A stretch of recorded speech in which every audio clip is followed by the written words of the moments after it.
హైదరాబాద్ కుత్బుల్లాపూర్ మండలం జీడిమెట్ల రెవెన్యూ పరిధిలోని సుచిత్ర ప్రాంతంలోని 1.11 ఎకరాల భూ వివాదంలో గొడవకు సంబంధించి బీఆర్ఎస్ నేత మాజీ మంత్రి మేడ్చల్ ఎమ్మెల్యే మల్లారెడ్డిని ఆయన అల్లుడు మల్కాజ్గిరి ఎమ్మెల్యే రాజశేఖర్ రెడ్డిని పోలీసులు అదుపులోకి తీసుకున్నారు. ఇద్దరిపైన కేసు నమోదు చేశారు. ఆ తర్వాత వ్యక్తిగత పూచికత్తుపై వదిలిపెట్టారు.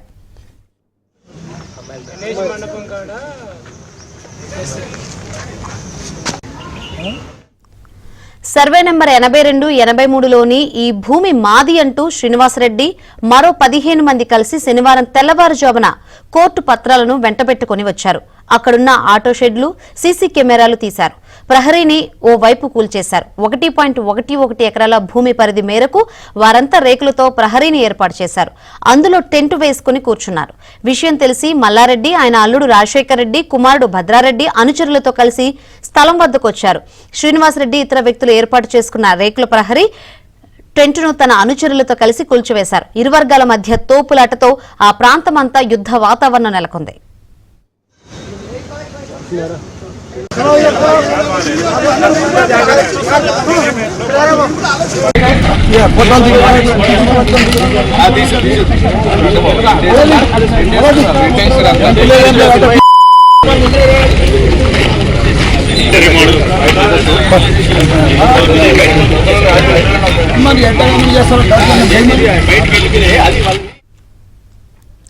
ఎమ్మెల్యే రాజశేఖర్ రెడ్డి ఆగ్రహంతో పలువురిపై చేయి చేసుకున్నారు.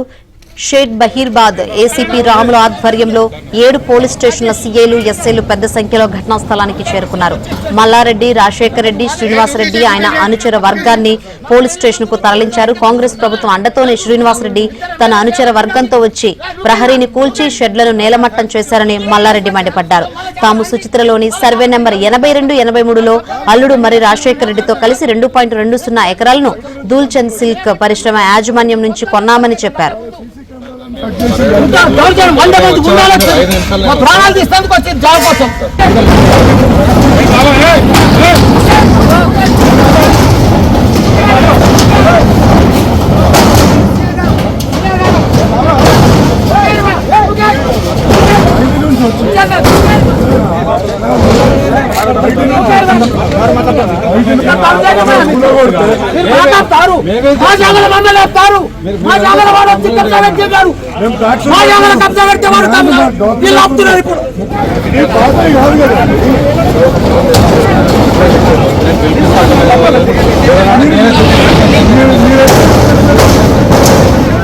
సార్ ఇప్పుడు ఇన్ని కూడా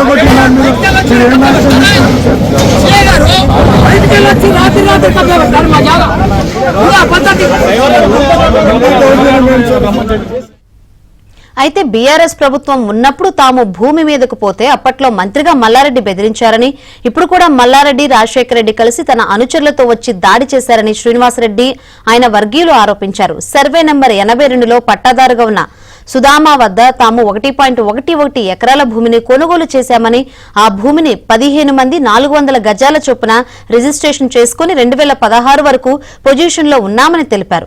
తాము సేల్ డీడ్ చేసుకున్నామని, ఏడీ సర్వే, రెవెన్యూ సర్వే చేసి మల్లారెడ్డికి 1.29 గుంటలు ఉందని, హద్దులను కూడా అప్పట్లో ఏర్పాటు చేశారు.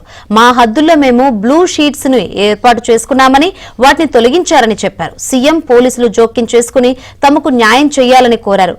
తమకు కోర్టు అనుకూలంగా తీర్పు ఇచ్చిందంటూ కాగితాలను మీడియాకు చూపించారు.